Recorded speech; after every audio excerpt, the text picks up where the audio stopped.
ಮಜ್ಜಿ ಮಸಾಲ ಎಂತ ಅಡಿಗೆಯ ರುಚಿಯಾಗೋ ರಹಸ್ಯವು 20 ರೂಪಾಯಿ. ಉಭಯ ಸದನಗಳಲ್ಲೂ ಕೂಡ ನಾಗೇಂದ್ರ ರಾಜೀನಾಮೆಗೆ ಪ್ರತಿಪಕ್ಷಗಳು ಪಟ್ಟು ಹಿಡಿದಿದ್ದಾವೆ.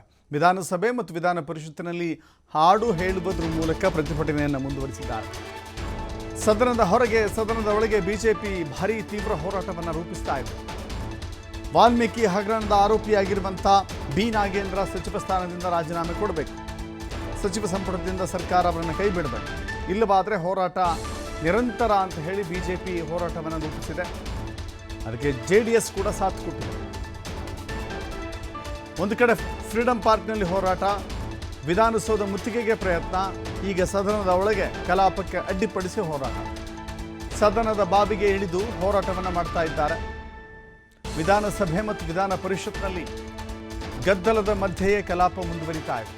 ಸದನದ ಬಾವಿಗಿಳಿದು ಪ್ರತಿಭಟನೆ ಮಾಡ್ತಾ ಇದ್ದಾರೆ ಬಿಜೆಪಿ ನಾಯಕರು. ಬಿ ನಾಗೇಂದ್ರ ರಾಜೀನಾಮೆ ಕೊಡೋವರೆಗೂ ಕೂಡ ನಾವು ಬಿಡೋದಿಲ್ಲ.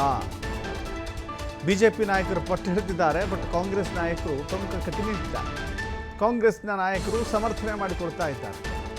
ಚರ್ಚೆಗೆ ಬನ್ನಿ, ಬಿ ನಾಗೇಂದ್ರ ಅವರ ತಪ್ಪು ಎಲ್ಲಿದೆ, ಬಿ ನಾಗೇಂದ್ರ ಅವರ ಪಾತ್ರ ಏನು, ಸಾಕ್ಷಿ ಸಮೇತ ದಾಖಲೆಗಳ ಸಮೇತ ನೀವು ಚರ್ಚೆಗೆ ಬನ್ನಿ ಅಂತ ಕಾಂಗ್ರೆಸ್ ನಾಯಕರು ಪ್ರತಿ ಸವಾಲನ್ನು ಹಾಕ್ತಾ ಇದ್ದಾರೆ. ಸವಾಲು ಮತ್ತು ಪ್ರತಿ ಸವಾಲು ಮುಂದುವರಿತಾ ಇದೆ. ಇದರ ಮಧ್ಯೆ ಸದನದಲ್ಲಿ ಕೋಲಾಹಲ ಸೃಷ್ಟಿಯಾಗಿದೆ.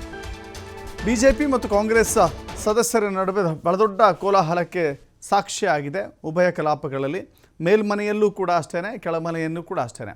ಮೇಲ್ಮನೆ ಮತ್ತು ಕೆಳಮನೆಯಲ್ಲಿ ವಿರೋಧ ಪಕ್ಷಗಳು ಪಟ್ಟು ಹಿಡಿದಿದ್ದಾರೆ. ಮಾತ್ರವಲ್ಲ, ರಾಜೀನಾಮೆ ಕೊಡಲೇಬೇಕು ಅಂತ ಹೇಳಿ ಆಗ್ರಹ ಮಾಡ್ತಾ ಇದ್ದಾರೆ.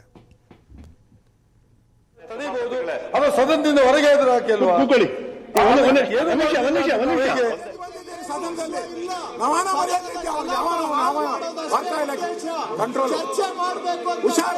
ಎಚ್ಚರಿಕೆ ಕೊಡ್ತಾ ಇದ್ದೀವಿ. ಮನ್ಸೂರ್ ಮಾತಾಡೋ